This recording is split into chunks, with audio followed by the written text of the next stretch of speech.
के लिए बड़ा ये गर्व का दिन है। आज गुरु दक्ष प्रजापति महाराज की जयंती के अवसर के ऊपर पूरे हरियाणा प्रदेश से हम एकत्र आए हैं। एक जोरदार जयकारे के साथ गुरु दक्ष प्रजापति महाराज की, गुरु दक्ष प्रजापति महाराज की। मंच पर विराजमान हरियाणा विधानसभा के डिप्टी स्पीकर रणबीर गंगवा जी, हरियाणा सरकार में मेरे साथी मंत्री आदरणीय डॉक्टर कमल गुप्ता जी, हांसी के हमारे विधायक विनोद बिहाना जी, बरवाला से हमारे विधायक जोगी राम सिहाग जी, भारतीय जनता पार्टी के वरिष्ठ नेता आदरणीय रामविलास शर्मा जी,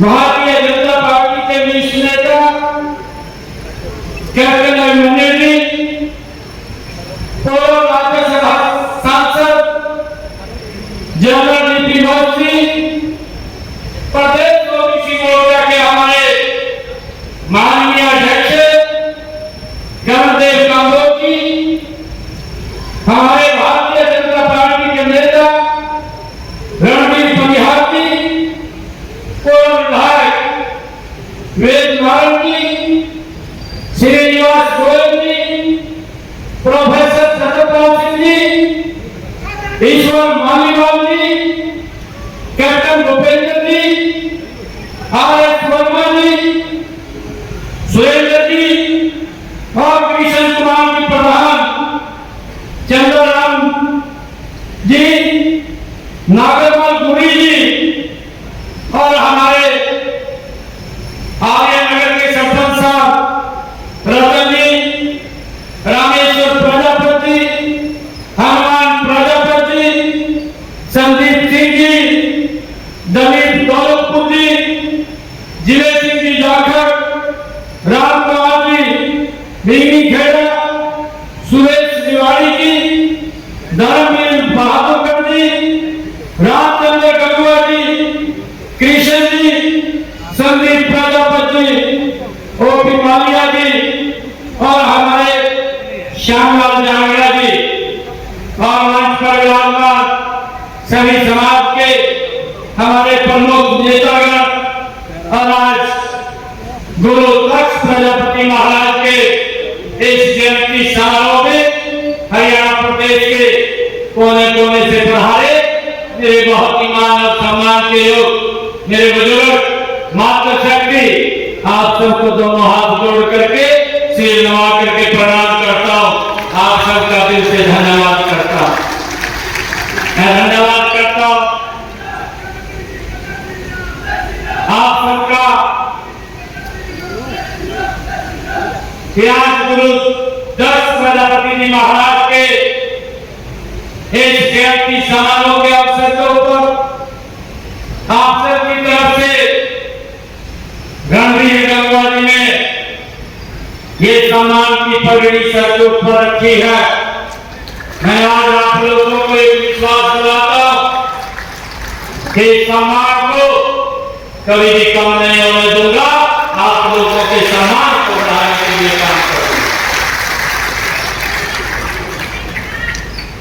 मेरे लिए बड़े गर्व की बात है, मेरे लिए फख्र की बात की है कि आज ब्रह्मा जी के पुत्र गुरु दक्ष प्रजापति महाराज के अनुयायियों से मिल करके मुझे बहुत खुशी हो रही है। मैं गुरु दक्ष प्रजापति महाराज को सिर झुका करके नमन करता हूं, प्रणाम करता हूं। आप सबका दिल से धन्यवाद करता हूं, आप सबको बधाई देता हूं, आप सबको शुभकामनाएं भी देता हूं। आज गुरु दक्ष प्रजापति महाराज की जन्म जयंती के अवसर के ऊपर हम एकत्र हुए। गुरु ब्रह्मा जी प्रजापति महाराज ने 5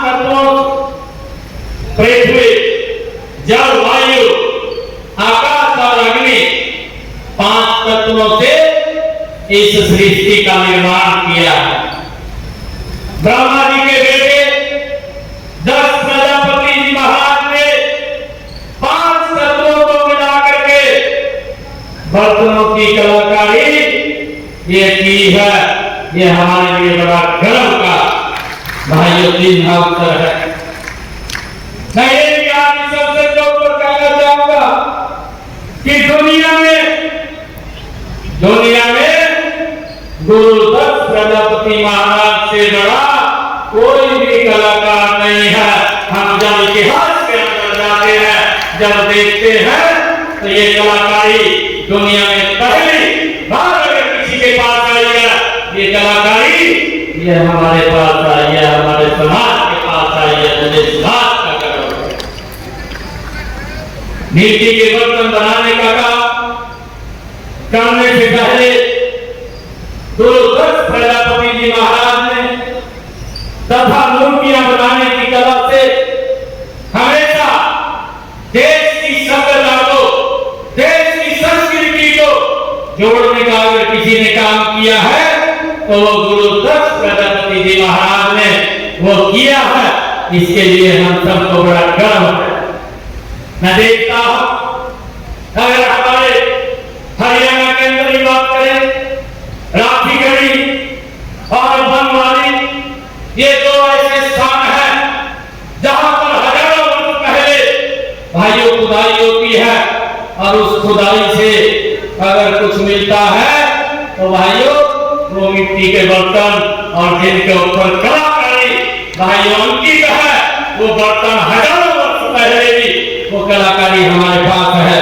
वो मिट्टी के बर्तन उस खुदाई से आज भी उस बात का परिणाम है, उस बात का द्योतक है कि ये कलाकारी आज की नहीं है, ये परंपरागत हमारी पीढ़ियों की कलाकारी है जिसके ऊपर हमें गर्व है।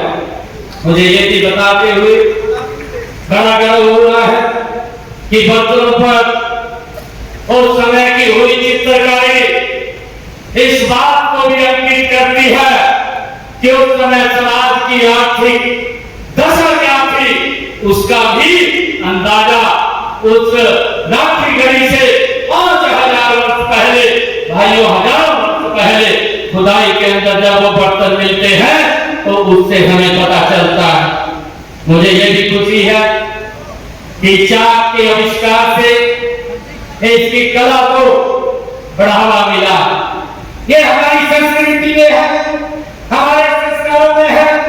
आज भी अगर परिवार में शादी होती है तो हम चाक की पूजा करते हैं, ये हमारे संस्कार के अंदर है। भाइयों, मिट्टी से बर्तन बनाने की अमूल्य धरोहर इससे जिसमें प्रजापति की कलात्मक सोच, उसकी कुशलता और उसका कौशल उसके अंदर छिपा हुआ है। ये किसी से इतनी बड़ी कलाकारी ये गुरु 10 प्रजापति जी महाराज उनके आशीर्वाद से ये हमें प्राप्त हुई। आज का मंडलीय कर्मयोग गुणवत्ता, कुशलता और कला को विशेष महत्व देता है। विज्ञान के इस युग में मिट्टी के बर्तनों की मांग आज बहुत कम हो गई है। आज जिस प्रकार से भाइयों प्लास्टिक और शीशे के बर्तन आए हैं उसके अंदर कहीं न कहीं इस मिट्टी के बर्तनों की मांग में कमी आई है। आज परंपरागत दस्ता को वैज्ञानिक कुशलता में बदलने की जरूरत है, तभी हम प्रतिस्पर्धा के इस युग में आगे बढ़ सकते हैं।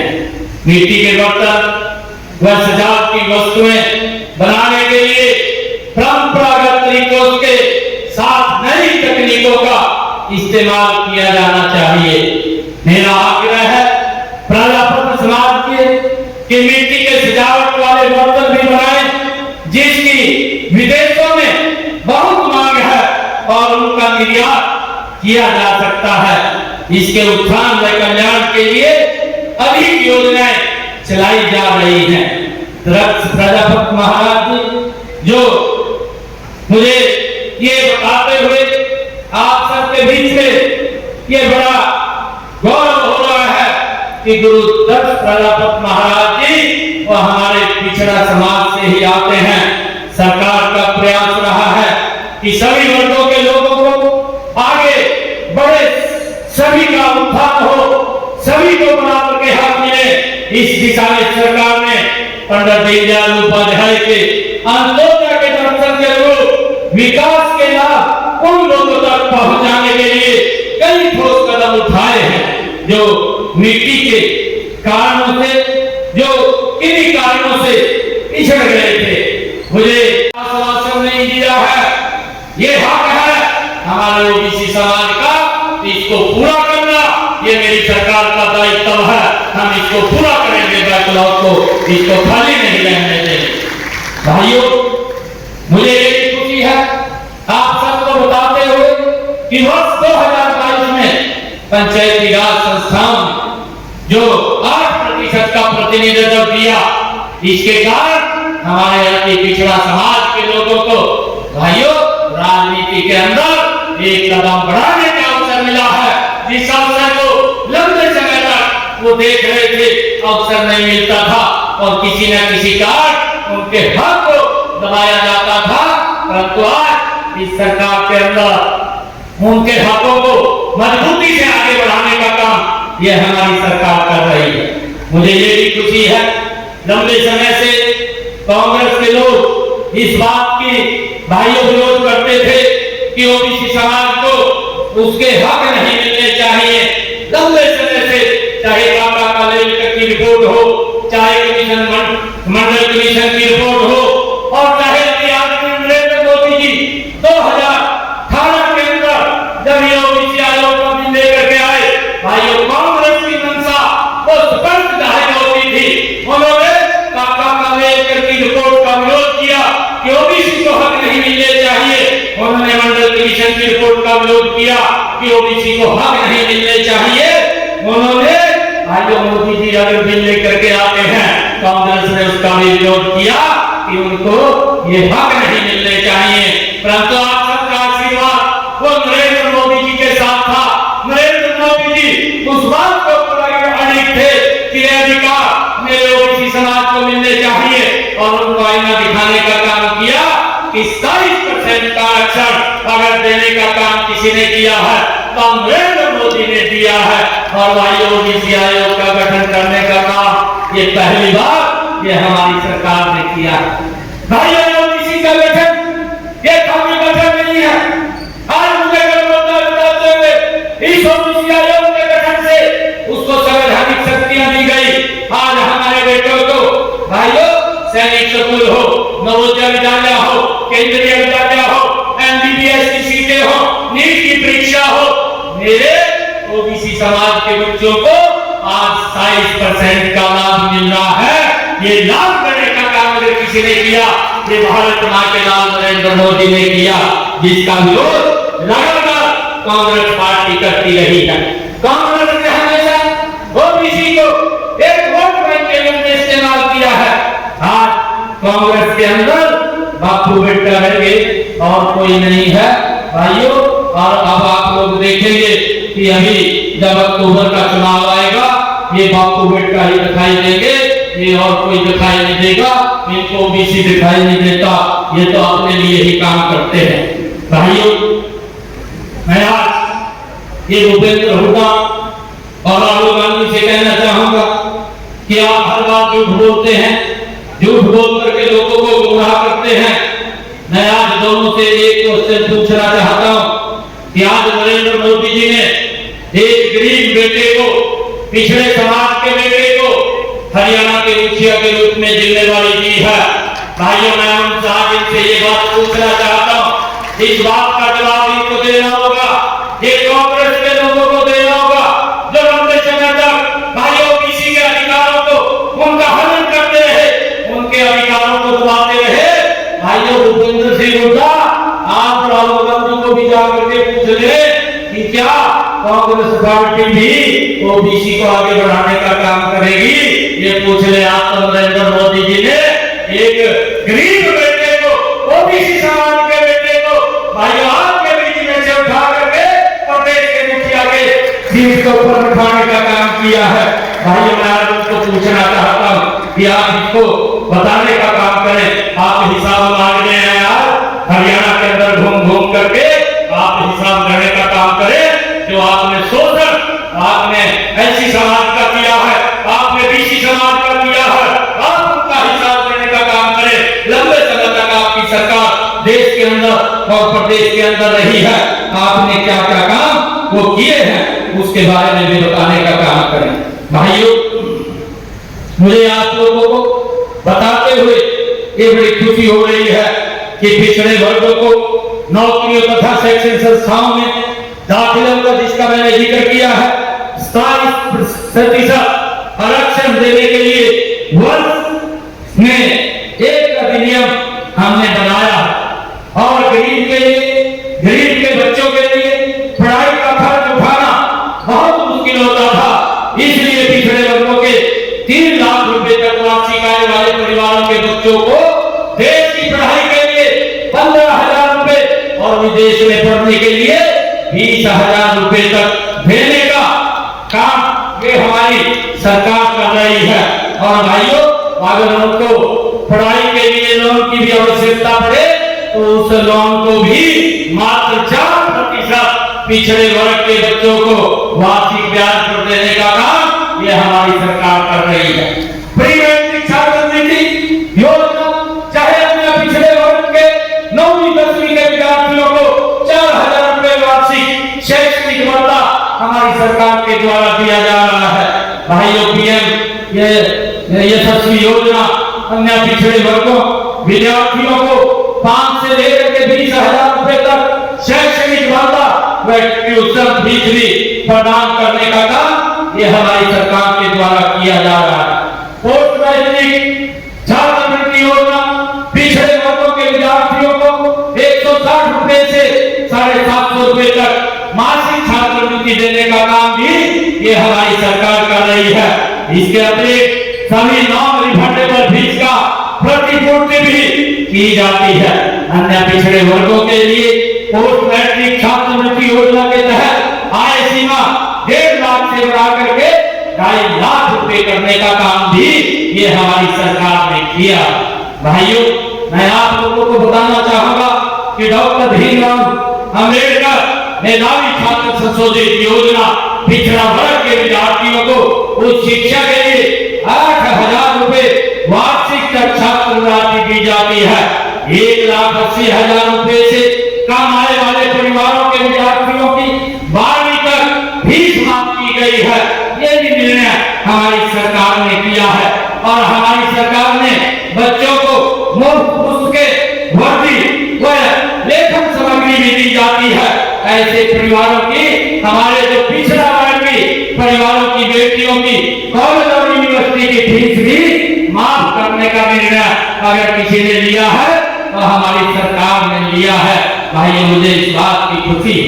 विभिन्न प्रतियोगिताओं और प्रवेश परीक्षाओं की तैयारियों के लिए उम्मीदवारों को मुफ्त कोचिंग दी जाती है।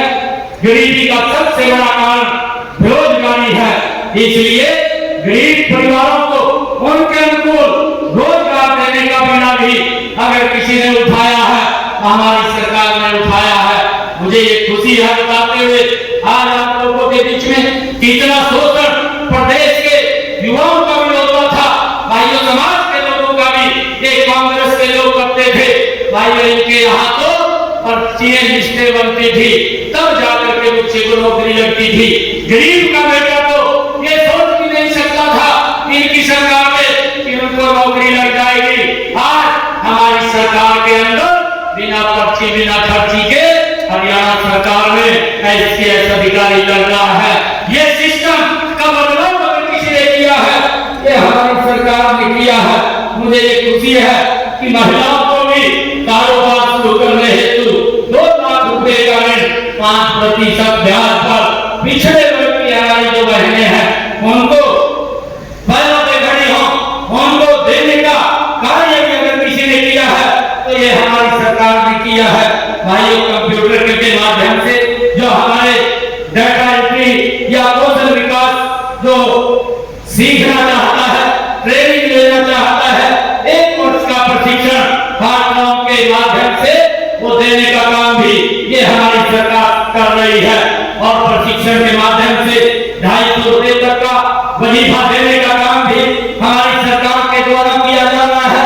हरियाणा श्रम कर्मचारी चयन आयोग द्वारा सभी जो नौकरियां हैं उनके फॉर्म को अप्लाई करने के लिए उसमें जो फीस लगती थी उसको भी हमने जो 500 रुपया लगता था उसको भी 50% कम किया है, 250 रुपये देना पड़ता है।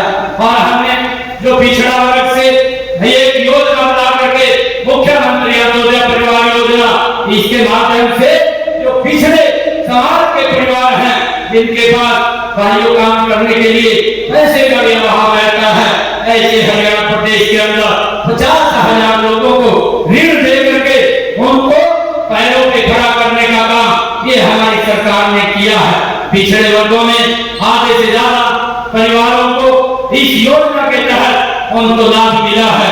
मुझे इस बात की भी खुशी है। और हमारी सरकार ने चाहे हरियाणा के इस कला एवं कौशल विकास के गठन किया गया हो और उसको आगे बढ़ाने का काम किया है। हमारी सरकार ने माटी कला बोर्ड उसका भी गठन किया है और उसके माध्यम से गरीब परिवार के उत्थान के लिए योजनाएं बना करके उन तक एक योजनाबद्ध तरीके से लाभ पहुंचाने का काम भी ये हमारी सरकार कर रही है। भाइयों, मुझे ये खुशी है आज आप लोगों के बीच में कि हमारी सरकार ने पिछले कुछ दिनों में ये बहुत ऐसे निर्णय लिए हैं जिसका लाभ हमारे पिछड़े समाज के लोगों को भी, हरियाणा प्रदेश के अन्य लोगों को भी भाइयों योजनाओं का लाभ मिल रहा है। मुझे ये खुशी है कि हमने पिछले दिन में निर्णय लिया कि जो 2 किलोवाट का कनेक्शन है उसका पूरा का पूरा सरचार्ज माफ करने का निर्णय ये हमारी सरकार ने लिया है कि उसका जितना यूनिट खर्च होगा उतना ही बिल आएगा, कोई ज्यादा बिल उसका नहीं आएगा। आदरणीय प्रधानमंत्री नरेंद्र मोदी जी ने एक संकल्प लिया था। आज हमने मुख्यमंत्री तीर्थ दर्शन योजना के तहत आज एक बस को यहाँ से रवाना किया है। अयोध्या के अंदर हमारे यहाँ के श्रद्धालु भगवान श्री राम के दर्शन करने के लिए यहीं से अभी गए हैं।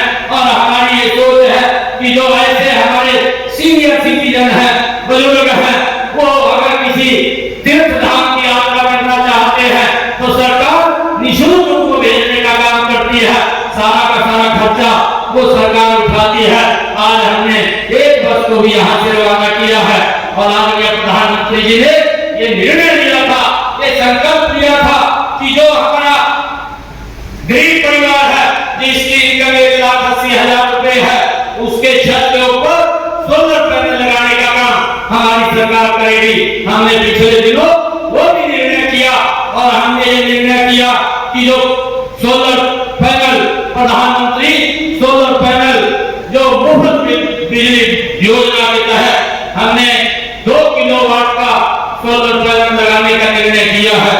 और उस निर्णय के तहत जो व्यक्ति इसके अंदर अप्लाई करेगा हमने फर्स्ट फेज के अंदर 1 लाख परिवारों को चिन्हित करके उनके छतों के ऊपर सोलर पैनल लगाने का काम लगातार हमारी सरकार कर रही है। 60,000 रुपया, क्योंकि उसके ऊपर 1 लाख रुपए का खर्चा होता है।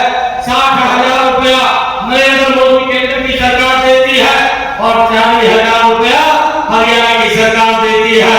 व्यक्ति को कोई खर्च नहीं आता। 1 लाख रुपए में 2 किलोवाट का सोलर पैनल उसकी छत के ऊपर लगेगा और उसका बिल 0 आएगा। भाइयों, लंबे समय से कांग्रेस के लोग इस बात की दुहाई देते रहे कि हम 24 घंटे बिजली देंगे, परंतु 24 घंटे बिजली नहीं दे पाए। और दूसरा जो व्यक्ति आया भाइयों इनका सहयोगी था, वो इस प्रकार की भाषा बोलता था, सिस्टम को ठीक नहीं करते थे कि मैं जब आऊंगा तो इन मीटरों को उतार करके तालाब में फेंक दूंगा। इस प्रकार की भाषा बोल करके गरीब लोगों को बरगला करके उनके ऊपर भाइयों बिलों का बोझ डाल करके उनको गुमराह करने का काम करते थे। परंतु मोदी जी ने ऐसी योजना बनाई जो प्रधानमंत्री सोलर भाइयों मुफ्त बिजली योजना जो 2 किलोवाट का लगेगा उसके ऊपर जितनी भी बिजली भाइयों सोलर से बनेगी वो बिजली आप लोग खर्च करेंगे, आपका बिजली का बिल वो 0 आएगा और जितनी बिजली बचेगी उसको बिजली विभाग खरीदेगा और खरीद करके आपको पैसा देने का काम वो बिजली विभाग करेगा। एक इनकम का साधन भी हमारी सरकार ने खड़ा करने का काम किया। भाइयों, मुझे ये भी खुशी है कि हमने पिछले दिनों जो परंपरागत काम करते हैं, जो हमारा पैतृक कार्य है, उस कार्य को आगे बढ़ाने का काम करते हैं। आदरणीय प्रधानमंत्री जी ने भगवान कौशल विश्वकर्मा योजना बना करके 13,000 करोड़ रुपया इस योजना के अंदर देने का काम किया और उनको ट्रेनिंग भी देने का हमारी सरकार ने काम किया है, ताकि वो अपने क्षेत्र के अंदर और साथ से भाइयों और उसको नए डिजाइन के साथ काम को कर सके, उनको निपुण करने का काम भी हमारी सरकार ट्रेनिंग दे करके इस योजना के माध्यम से कर रही है। और उनको एडवांस तकनीक का एक 8,000 रुपए की किट का भी उनको देने का काम, जब ट्रेनिंग करके आते हैं वो भी देने का काम हमारी सरकार कर रही है। और उसके साथ साथ हमारी सरकार जब तक वो ट्रेनिंग लेते हैं उनको 500 रुपया हर रोज स्टाइपेंड देने का काम ये हमारी सरकार कर रही है, ताकि जो गरीब व्यक्ति है वो मजबूती से आगे बढ़ सके, अपने काम को आगे कर सके। ये हमारी सरकार ने भाइयों निर्णय लिए। मैं आज आप सबको भगवान दक्ष प्रजापति जी महाराज की जयंती के इस समारोह के अवसर के ऊपर आप सबको मैं बहुत बहुत बधाई और शुभकामनाएं देता हूँ। आज ये हमारे रणवीर गंगवा जी ने कुछ मांगे मेरे समक्ष यहाँ पर रखी है, मैं आज उनके बारे में यहाँ पर बताना चाहूंगा। एक डॉक्टर भीमराव अम्बेडकर जी के नाम से कम्युनिटी सेंटर की उपलब्धता की बात ये जो हमारे रणवीर गंगवा जी ने इस क्षेत्र के अंदर कही है। जब जमीन उपलब्ध हो जाएगी रणवीर गंगवा जी, आप ध्यान करिए, इस कम्युनिटी सेंटर को भीमराव अम्बेडकर जी के नाम से बनाने का काम ये हमारी सरकार करेगी।